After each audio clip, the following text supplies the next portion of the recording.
छोटे शेर मांस का एक टुकड़ा खाने के लिए बड़े शेर के चारों ओर इकट्ठा हो गए। नतीजतन उसे बड़े शेर ने बेरहमी से भगा दिया। अधिकांश भालू जैसे जानवरों की तरह बड़े शेर शावकों को पालने में बहुत अधीर होते हैं। जब भी उन्हें मौका मिलता है वे एक छायादार जगह ढूंढकर अच्छी नींद ले लेते हैं।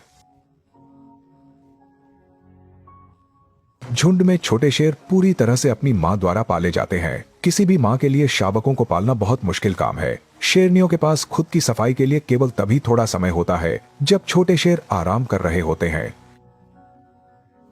एक दिन उनके इलाके में एक आवारा नर शेर आ गया। ऐसे समय में ही नर शेर की भूमिका सामने आती है। अगर कोई आवारा नर शेर झुंड पर कब्जा कर ले तो झुंड के शावकों का जीवन समाप्त हो जाता है। झुंड का नर शेर उस आवारा नर शेर की ओर चला गया। जैसे ही दोनों का आमना सामना हुआ वे लड़ने लगे। इलाके को लेकर विवाद हमेशा से ऐसा ही रहा है। झुंड के अन्य सदस्य चुपचाप अंतिम परिणाम की प्रतीक्षा कर रहे थे। अंत में शावकों के पिता लड़ाई में विजयी हुए।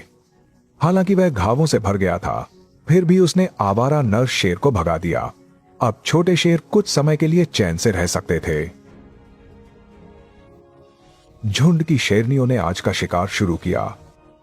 यहां अभी शुष्क मौसम है। सारे शाकाहारी जानवर पानी के इन गिने चुने स्रोतों के पास ही इकट्ठा होते हैं। शेरानियां चुपचाप अपने शिकार के पास पहुंच रही थी। जल्द ही उन्होंने शिकार के लिए अपनी अपनी जगह चुन ली और फिर शिकार शुरू हुआ। झुंड के सदस्यों के प्रयासों से आज उनके हाथ अच्छा शिकार लगा। तभी लकड़बग्घों का एक झुंड आसपास आ गया। यह स्पष्ट था कि लकड़बग्घों का इरादा ठीक नहीं था। इतनी सारी लकड़बग्घों का सामना करते हुए शेरनियां समझ नहीं पा रही थीं कि क्या करें। उसी समय झुंड का नर शेर दौड़ता हुआ आया। लकड़बग्घे समझ गए कि मामला बिगड़ गया है। वे एक पल भी रुके बिना वहां से भाग गए। जैसे जैसे सूखा मौसम बढ़ता गया, शेरों के लिए शिकार करना और भी मुश्किल हो गया।